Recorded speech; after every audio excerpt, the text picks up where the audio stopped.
welcome to another episode of Monday Afternoon Theologians. Theologians, Ogens,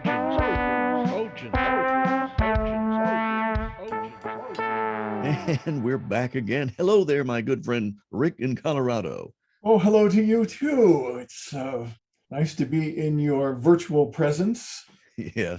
I understand that you had a fairly productive service and a good sermon. I did, if I may say so, and I say this in all humility. It was the best sermon I've ever preached in my life. I think you just pegged the pride meter there. That's right. You want to know what it was about? What was it about? Humility. Of course it was. And I'm sure that your church was edified because of your pride in your humility sermon. I was the most proud of my humility of any of us there that day. Oh, the humblest of them all. That's right. So obviously, we've already touched on our topic for today. Yes, I think we have. And I really hope, fellow theologians, that you know that I have my tongue placed firmly in my cheek when I say that. Yes, we are talking about humility today. Yes, we are. And then, of course, we contrast that with pride, and they are two very opposite ends of the character spectrum. Mm-hmm. Without humility, in fact, and I've found this to be true as we've been going through all these character qualities. I've said this about a couple of different ones, but I keep saying this is my new favorite because I think this is really the linchpin. I said that another one was the linchpin, but I think this one may be the linchpin. It's like the glue that holds the whole thing together. Because if you don't have humility, you could strive for all those other character qualities that we've been talking about. And it's going to not sound very good. It's going to come across like a noisy gong. In fact, James says a very blunt statement about these two opposites. He says, God opposes the proud and shows favor to the humble. We'll find that in James 4. He does indeed. I popped into my mind as you were reading that verse, in fact, about when we had gone through the book of Daniel. And I remember how God came up against one of the Nebuchadnezzars, one of the leaders there in Babylon. And that leader saw the handwriting on the wall, which translated into, you have been weighed, you have been measured, and you have been found wanting. And bang, that night, that Nebuchadnezzar died, and their enemies snuck in and took over Babylon at that time. So yeah, God opposes the proud, and he does indeed show favor to the humble. So we look today at how God is the one who is ultimately responsible for anything we consider to be an achievement. You know, he gives us the gifts, he gives us the talent, he gives us resources. And I've got a little story about that later on. And go, hey, look what I made. Isn't that something? Yeah. And if God's not in it, then our little thing that we've made, I can't wait to hear the story. Here's an idea. Why don't we work our way into this topic by answering a question about both pride and humility? So I'll kick it off by asking you the question. Can you think of a time when you realized that you had developed some pride and that pride needed to be tempered with humility? Can you think of a time when you were humbled, kind of downsized the pride a little bit? Yeah, there was one. I think I've shared this story before where we were going to do a play. Some of the kids backed out, wanted to do something for our star. So I wrote a star vehicle for her from blank page to on stage in 3 weeks. I mean, it wasn't a great show, but it was, something that was, wow, we did a whole lot in a very short period of time. And I had received a phone call from a critic in our local area and invited her to come to the show. And she was not very complimentary about what we presented that night. So although we felt good that we went from nothing, literally nothing, to a production in 3 weeks, and then she's pretty much poured water all over the top of it. So it was kind of like, yeah, maybe it wasn't so great. Well, the achievement itself does sound like it was pretty incredible. 3 weeks to start with a blank page. That's wild. but it does hurt. I mean, it just stings when you get kind of a negative assessment of something that you had really poured a lot of yourself into. Yeah, absolutely. So I imagine there's a time or two where you were feeling pretty good and then things didn't turn out so well. Oh, dozens and dozens of them.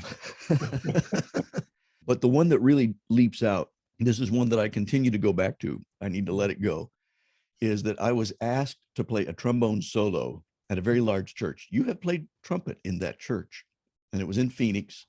They had several thousand people in each service. I was really flabbergasted and had thought that I had finally sort of reached a pinnacle of my college career for me to be asked to play a solo. And it was a solo on a very well-known piece, the Lord's Prayer. And I was to play a solo accompanied by this wonderful pipe organ. I had become, I felt in my prideful mind, a pretty good trombonist at that stage because I was a senior in college. I got up, started to do that stuff. And when it got to the big note, you know, da dun da da dun dun da da dun dun da dun dun dun, and I was supposed to go way up there, and it was in a key that took me to the top of my range. It was an advanced level piece, supposed to be a high B flat, and I got nervous. And when you get nervous, sometimes the lips just don't stay supple. I know it well. And I splatted that note right against the back wall. Dun, dun, dun, splat. Couldn't do it. And then back down and finished the piece. And I sat down and hid as far as I could hide behind my music stand after that.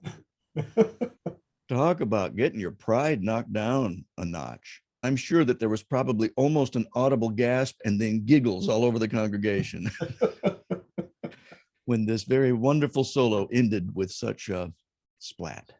Yeah, I can relate. Deanna and I were asked to do a duet at a Christmas Eve service, and we were doing "Oh Holy Night," and I splatted the last note. There was nothing to salvage from there. It was just I feel so oh much better about my experience knowing that you've had a similar experience. And I don't know of any musician who hasn't had one of those dying on stage moments. I mean, it happens. It happens to the best of us. yeah, and you practice, and everything's fine, and then you get there, and it's just like it just doesn't resonate. Nope. Yeah, does kind of knock you down a bit. So let's shift our focus just a little bit from the two of us. I mean, we're here, we can tell our stories all day.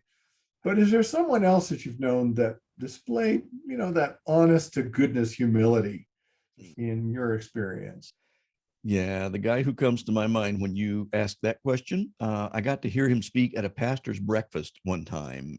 Wonderful expositor, great preacher, a little bit younger than I am, and he took over a very large church in our area that was in a Detroit suburb. They grew so fast under his leadership that they had to buy a much bigger piece of property slightly west of Detroit and became a huge regional, they still are a huge regional church.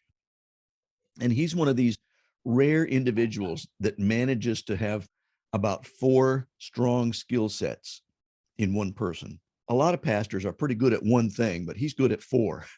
And so he's just great. There's such humility with him. And I had a chance to interact some with his executive pastor. Their church got large enough that they had to get a guy in there that had a lot of business experience because they have multi-million-dollar budget.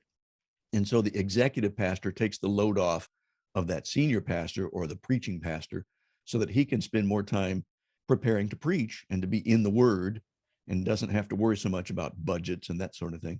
And I said, is there a defining moment when your preaching pastor became in your mind and in the minds of the fellow staff pastors, it just solidified his leadership ability? And he said, that's a good question. He said, yeah, I do think of a time. It was when we had just moved into this property. We were growing faster than we knew how to keep up with the growth. In fact, it was creating some problems of its own. And he came into one of our meetings one time and he just very humbly said, guys, up to this point, I have always kind of felt that I knew what God was leading us to do next.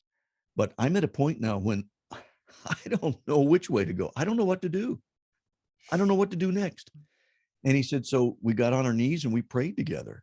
And together we sought the Lord's wisdom about what steps we needed to take next. But that showed me that he wasn't so prideful that he felt like, well, God has gifted me above all others. I'm the smartest guy in the room. And for us, that made us want to serve him and work under his leadership even more so than if he had just dictated what God told him to say.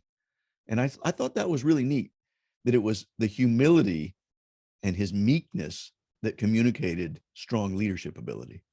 Yeah, that's quite an admission from somebody in a lofty position to just say, I don't know. Yeah. But if you look at it, it's outside the realm of his experience. He'd Right. never gone through that before. And he was honest with his people and just said, I don't know, let's look for an answer. Yeah, no kidding. How about you? Any strong examples that pop into your brain? The one that came to mind for me was a church in Chandler, Arizona. We attended for many years, had a senior pastor I've mentioned a number of times. Mm-hmm. Now, he was a really, really, really fine trumpet player. Mm. And our second chair player was a really fine trumpet player too. But he could have easily led the section. Mm. But he was gracious and humble and sat second chair most of the time because he realized that the pastor was actually a better player. Wow. And then when, for whatever reason, the pastor was unable to fill that seat, whether he was out of town or there were other things going on and he wasn't able to be part of the little orchestra we had there, Mm-hmm. this player would move up to the first chair and always did a very fine job, but was perfectly happy and gracious to move back down into that second chair, play the second part most of the time when the pastor returned. And it was just not a big deal. He said, I use my gift of playing for the Lord however he wants me to do it. And most Sundays, that means sitting second chair. And I'm perfectly happy to do that. I love it. That's really good. Leonard Bernstein, it comes to mind. Somebody asked him, what's the most difficult instrument to play in an orchestra? And he said, second fiddle. And it is tough because pride gets in the way. And see that kind of humility, wow, you really want to be in a group with somebody that has that kind of humility. Exactly. Can you think of a scriptural example of somebody that exhibited some real strong humility in a Christ-like way? The one that came second, yours that you'll talk about in a few minutes here, was my first, but second came up, which we've also talked about before, is David, because shepherd boy gets some notoriety, kills Goliath, chops off his head, is anointed the next king of Israel, and everybody knows it, but Saul is still king. And even though he had the opportunity to take matters into his own hand and move up the ladder, he knew that that was going to be wrong. And he waited until God's timing when Saul was taken from the throne and he was able to move up without any intervention on his part. He was ready. He was willing to accept that, and he was willing to accept the Lord's timing. No kidding. Yeah, good example. I hadn't thought of him when I was trying to think through some of those, but yeah, that's a great example, especially when he was in the cave and Saul came in to relieve himself and David was there and close enough that he could have killed Saul. And Saul was after David's life at that point. So he could have said it was him or me, but instead he cut off a little tiny piece of his clothing to be able to prove to him later that he had not taken his life, even though he could have. And somebody said, why didn't you take care of matters in your own hands when you had it? He was within your grasp. And he says, no, far be it from me to lay a hand on God's anointed. Tremendous humility. Right, because at that point, Saul still was in the position of authority. Yeah. It was only later when he was removed that David was able to step into that. So let's take a look at your example of humility. Yeah, sorry that I took your first example there. You're humbling me by mentioning There's that. enough to go around. Okay, I'm glad. Well, I was thinking of Paul. He comes to mind often, probably because there's so much of the New Testament scriptures that are written by him, and we have so much good theology, especially in the book of Romans. So he's the guy who came to mind because he was well educated. He had studied in back then, it wouldn't have been called an Ivy League school, but they were of that caliber. In our culture, we might say, oh, yes, he was Princeton or Harvard because he was studying with the best rabbis known to their world at the time. He could speak multiple languages. He had a firm grip of the Old Testament scriptures, which they had available to him at the time. He was looked up to by his peers and leadership, and he had lots of clout. And yet, because of the pride he had in his position, he was actually persecuting followers of Jesus in a huge way, having them arrested, thrown into prison. And yet, after that pride had been knocked down because of his road to Damascus experience, when he finally got to meet Jesus and Jesus' voice came to him and said, "Why are you persecuting me, man? What's going on?" And then somebody came and started to explain to him what was happening, and he had that huge conversion. Then he's the same guy who wrote in 2 Corinthians 11:30, and I'm reading this from the Amplified version because they go into a little more detail. Paul says, "If I must boast, I will boast of the things that reveal my weakness, or the things by which I am made weak in the eyes of my opponents." He had a good grip on the importance of humility. That's one of those paradoxes that we see that in this example from Paul, where we see, it's in our weakness that we're made strong. And that just sounds so contrary to everything that the world would say. Yeah. And yet here was an example. He says, I boast only in my weakness because it's his strength that makes me what I am. Yeah. So why don't we look at the opposite of humility for a few moments? Okay. Not that any of us ever have that issue, but it's conceivable that there's a modern example of how pride gets in the way of productivity and lasting results. Mm-hmm. So without naming names, is there somebody who has struggled with pride, within your spheres of experience, and their lack of humility has become kind of a problem? Besides me, I do think of one example, and it's a kind of a tragic situation because I've been watching it play out for months now. I know somebody who's been giving secondhand reports. It's in another town. It's not somebody that knows anybody that's in our sphere of influence. And because there's no names attached, I doubt seriously that any of the fellow listeners here will have a clue about this person that I'm speaking about. You may have somebody that you know where you work that fits this description, but I'll guarantee you it's not the person you're thinking of. But this person, it seems to just feel that it's up to them to pontificate and lead everybody else around her, but she doesn't seem to know everything. She acts like she knows everything, but she doesn't know everything, which means that she can come in and dictate what she thinks other people should be doing all around her. And yet she doesn't hold herself accountable to the same rules that she's applying to all these other people in the office. And it's just becoming so aggravating to everybody. She bullies and manipulates her way into these situations. It's like she feels like she needs to undermine everybody else in order to make herself feel bigger in her own eyes. And so she's constantly putting other people down. But it's like she can't see this 2x4 that's sticking out of her eye because she's pointing out the sawdust specks in all the other people around there. And you'd think that it would have been handled a long time ago. I felt that there should have been something done months ago. And somehow she manages to manipulate, go behind her boss's back, talk to other people. It's incredible to see how long people like that can stay in their areas of leadership. And unfortunately, we see that in a lot of different areas, not just in the workplace. We see it in politics.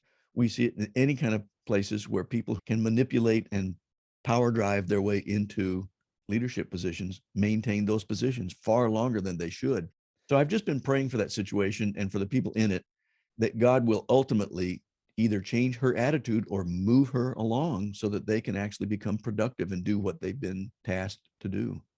Yeah, this is the kind of scenario that reveals just how important it is for us to look to God's word so we can understand who God is as compared to who we are. Yeah. And that's why we need to see the humility of Christ. He demonstrated that humility clear to the cross. And we need to remember that there is strength in meekness because of how he turned the world on its head by going to the cross when he was an innocent lamb.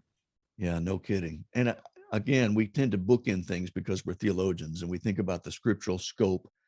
But let me pose a question to you. I think you know the answer to this. since Christ had to have a reason for him going to the cross, there has to be a beginning point when that reason became instituted on earth. So can you think of a passage in scripture that reveals the source of pride when we first see it starting to enter into things? No, I have no idea where that is. Actually, we have to go way back to the beginning. We see the origins of pride way back in the garden. Satan, in the form of the serpent, lies to Eve, plants the seed of doubt based on his pride, and says, it's not really like you think it is. You can't really take God as his word. He's not trustworthy. And there is the root of all pride. It takes shape in our lives when we think we know more than God knows. Yeah. Started with Lucifer. Lucifer became Satan. Lucifer was an angel who fell. He wanted to usurp God's power and authority for himself. Right. And that still takes shape today. Pride and the ugly behavior towards others that comes with it spills over into our relationships. It would do us a lot of good to admit to ourselves that there are others who might just know a little bit more than we do. So, is there an overarching life lesson about pride that you have learned over the years? I got asked that same question by a young church planter. I was in a meeting last winter with some guys. They had come up here because there are a couple of different people who are looking at starting a new church in our area. And we need a bunch of them, let me tell you. They could start 10 tomorrow and there'll still be plenty of people to fill them up. And this younger leader said, "Do you mind if I ask you a personal question?" I said, "Not at all. I'm an open book. Ask me anything." He said, "What would you tell a younger church planter pastor who's just starting his career in ministry, his vocational ministry? What could you give him that's very practical about something that would help that person last as you have?" Because he was pointing out the fact that I had been decades in ministry and I hadn't left in search of a different job. The Walmart greeter job you talked about a few weeks ago. Exactly. I had not taken that job, but I said, I think probably to admit that you don't know everything. And when some of the people who are in authority, who are trying to speak wisdom into your life, drive you crazy because you may have a great idea and you think, I think that if we do this, it's going to be helpful for our church. And one of your elders or one of the deacons, depending on what kind of church you're in, somebody who has some authority comes against your idea in your mind. Don't take those ideas so personally that you feel personally attacked. Understand that a difference of opinion about your idea doesn't mean that they disrespect you personally. And that takes humility. You have to humble yourself enough to say, even though I think it's a great idea, they may be able to improve on that idea, or they may have enough life experience to say, at this stage of our church's history and growth, that's not such a great idea, because there could be some unintended consequences that come along with that idea. And I said, there are a couple of guys that have just driven me crazy through the years. And I'd go home and I would complain to my wife and I would say, why did this person always come up against me? They just must hate my guts. And yet some of those people have become some of the wisest people I know after I have gotten that out of my system. And the Lord has humbled me and said, shut your mouth long enough to listen to what he's really saying. Because it may be that you need to listen to that wisdom coming out of that man's mouth, even though he didn't say it in a way that was kind in your mind. It didn't come across kind to you, but maybe there's something that you need to listen to about that, some truth in what he said that's going to be useful to you. And I said, all the ministers that I can know, and I can name a dozen of them right off the top of my head, who have lasted more than a couple of decades of ministry. They're still in the saddle, still preaching week in, week out. The only reason they're still there, that they've lasted as long as they had, is because of humility.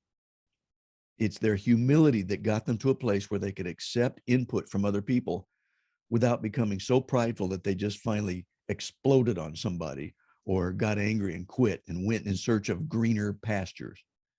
So I said, humility, I think, is the reason for longevity in ministry, honestly.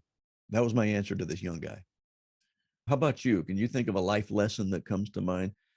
Actually, I'll share a little personal story that I alluded to earlier, and then I'll kind of get into the life lesson that came from it.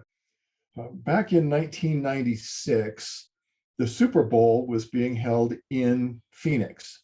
And I filled out the paperwork to become a vendor for the Super Bowl host committee. And the teams were set. It was the Cowboys and the Steelers. And on Monday before the game, I got a call from somebody on the host committee. And she said, the people who were supposed to do the post-game party decorations for the Steelers just backed out. So we're 6 days before the game, and they don't have a vendor to do the decorations. And she says, can you meet me at the property at 1:00 this afternoon? I said, of course. So I buzzed out there. We walked through all the parameters, and she said, is this something you can do on short notice? And I said, it should be fine. I'll take care of it for you. So I got my contract on Thursday. This is now essentially 3 days before the game.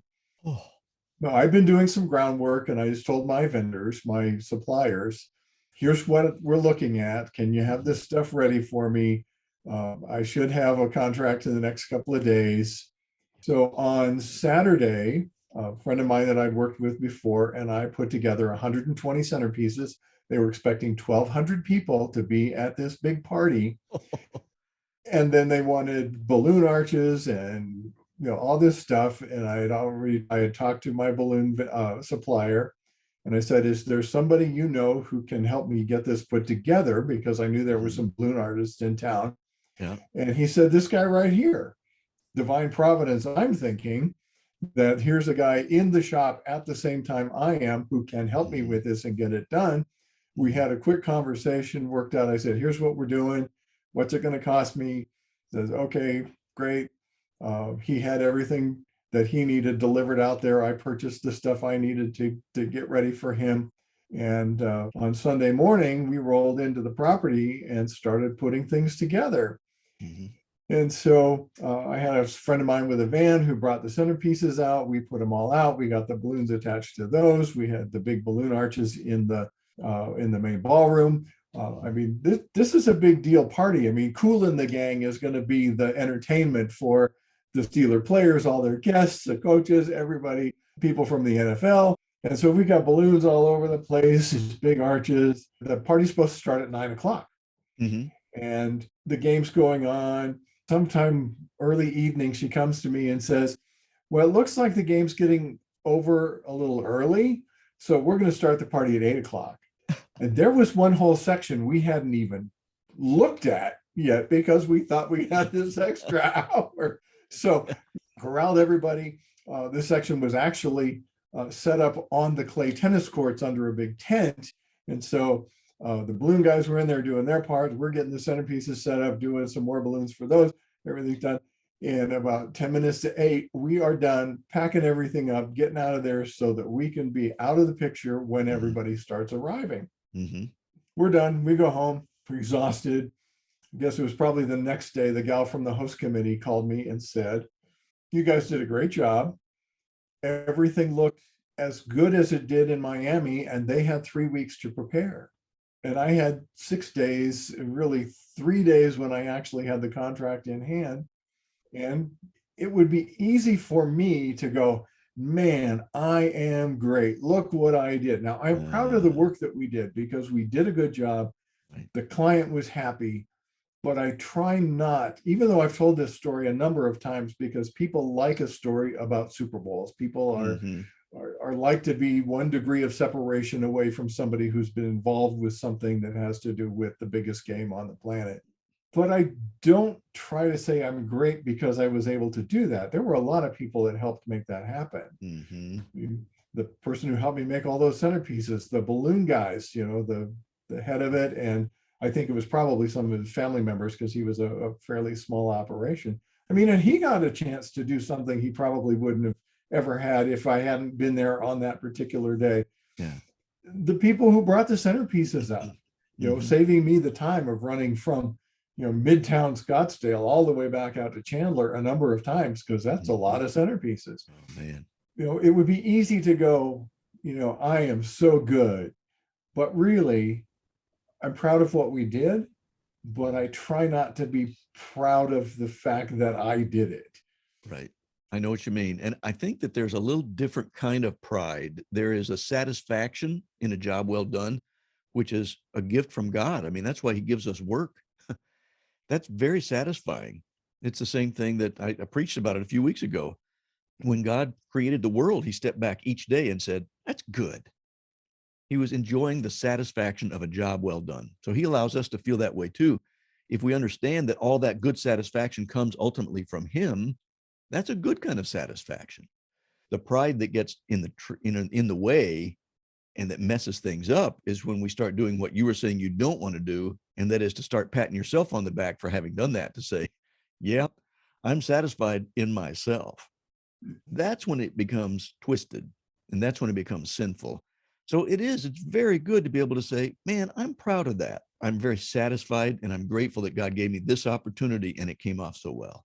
Right. And I look at it and say, he provided so much of that. I mean, I had suppliers who had what I needed, including another subcontractor whom I had never met before, who coincidentally was in the same building at that time, people who were happy to step up and give a hand, all of that.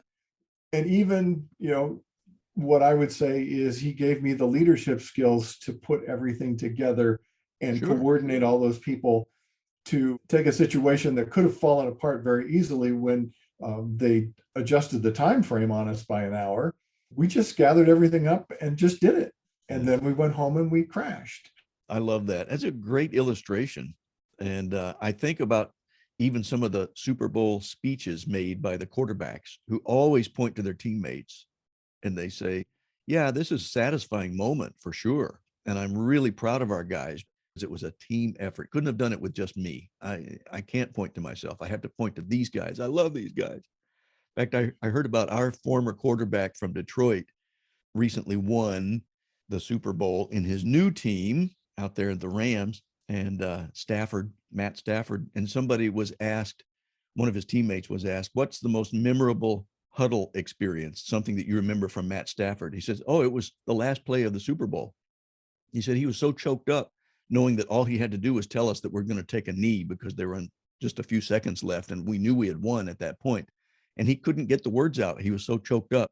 So all he could do was just to say, I love you guys, because we knew what we had to do. Our training was already kicking in. We knew that. So he didn't even have to tell us that. All he said was, I love you guys.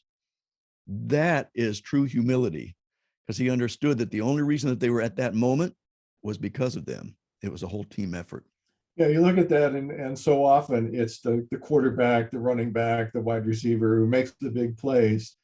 And not one of them would be able to do anything on that field without those big guys in front, the offensive line protecting the quarterback so he's able to do his job. And the good quarterbacks know, how many times have you heard the story? Well, the star quarterback gave lavish gifts to his linemen at Christmas, or took them all out to dinner at the best steakhouse in town, because he understands that he is nothing without those people with him. Right. And we love stories like that because it exhibits the kind of humility that we want to follow. You want to follow a leader like that. That's why people could follow Christ so well, because he laid his life down as well. And we couldn't do anything if it weren't for him, as you've already mentioned. Yeah, and we look at his humility, and it's even talked about. Paul writes about it in Philippians in chapter 2. Part of this is one of the most quoted scriptures of all time. Let's take a look at verses 5-8, where it says, in our relationships with one another, have the same mindset as Christ Jesus, who, being in very nature God, did not consider equality with God something to be used for his own advantage. Rather, he made himself nothing by taking the very nature of a servant, being made in human likeness, and being found in appearance as a man, he humbled himself by being obedient unto death, even death on a cross. To be co-equal with the Father, the Holy Spirit, and to put that all aside, to come down, to become a man and die in our place. Yeah. That's true humility. Oh, he could have said, hey, I'm God, enough of this, you guys are done. But he didn't. Incredible. And if he hadn't done that, we would all still be stuck in our prideful sin and we'd be headed for destruction. So we definitely look to that as the ultimate in the example of true humility. And aren't we grateful for it? Wow. Yeah, absolutely. And, there may be some of our fellow theologians who are struggling with a pride issue, or Mm-hmm. perhaps just a lack of humility issue, not understanding how important it is to the relationships that we have with our coworkers, our families. Mm-hmm. And there may be some who have never appropriated the death of Jesus on the cross into their Mm-hmm. own lives. So perhaps we should take a moment and do that prayer thing that we've been doing and address both of those issues. That's so true. I think that it's impossible for us to give grace to other people if we don't know what it feels like to receive grace. And it's hard to act humbly towards somebody if we haven't appropriated humility by trusting in the one who was completely humble for us. So let's do that. And I'll lead in a prayer. It could go something like this. Father, I recognize in myself that I have that tendency to want to know more than anybody else or to pontificate and tell them how they ought to do things. And that's pride. I see that now. And I recognize too that pride never ends well. The people who exhibit that kind of pride usually take themselves down or out, or they get knocked down by other people. And so I recognize that I need to humble myself and I need to admit, even to other people around me, I need to become more vulnerable because they will actually respect me more if I can admit I don't know everything. Help me to be less prideful. Help me to surrender my pride to you. And I pray that you will replace that pride with your humility. And I thank you that it's that humility that paid the price for me. And Father, I I know that you who are beginning that work in me will be faithful to complete it in me. And so for that, I'm grateful as well. I know that there are going to be a lot of rough edges that still need to be chipped off. And I want to humble myself enough to place myself under your care and to allow you to continue to shape me to be more like yourself. Thank you that you're going to continue to do that until one day we can stand face to face. And I'll know that I'm in your presence, not because of any good thing that I've done or because of the prideful things that I could point to in my life, but simply because of everything that you did on my behalf on the cross. And these things I pray in Jesus' name. Amen. That is a difficult topic to deal with because there's so much of me that jumps out, and I recognize that I am on the receiving end of all that stuff. So this is another one of those that when we started looking at it as the final episode of season 3, I thought, oh man. And yet, as you say, it is the glue that takes all of those other character qualities and puts them into the proper perspective. It does indeed. It definitely does. And I'm grateful that because we have that perfect example of Christ, we can understand that it was important for him to show humility in doing what he did for us, because without that, none of us would want to appropriate the gift of grace he has to offer so much. I mean, just he knew what he was doing. And he knew what not to do. I was just kind of thinking, he's standing before Pilate, an innocent man. Pilate knows it, and yet he turns him over to the Jews to be crucified. And he could have turned that all right around. He says, "Don't you know who I am?" Mm-hmm. We see the silly body cam footage all the time of officers coming up to somebody who thinks they're important and says, "Don't Yeah. you know who I am?" Mm-hmm. But yet he humbled himself to endure one of the most humiliating, most painful deaths that he possibly could have. Mm-hmm. And he did it for us. And we're grateful for it. And we're grateful that you, fellow theologians, have continued to hang in there with us.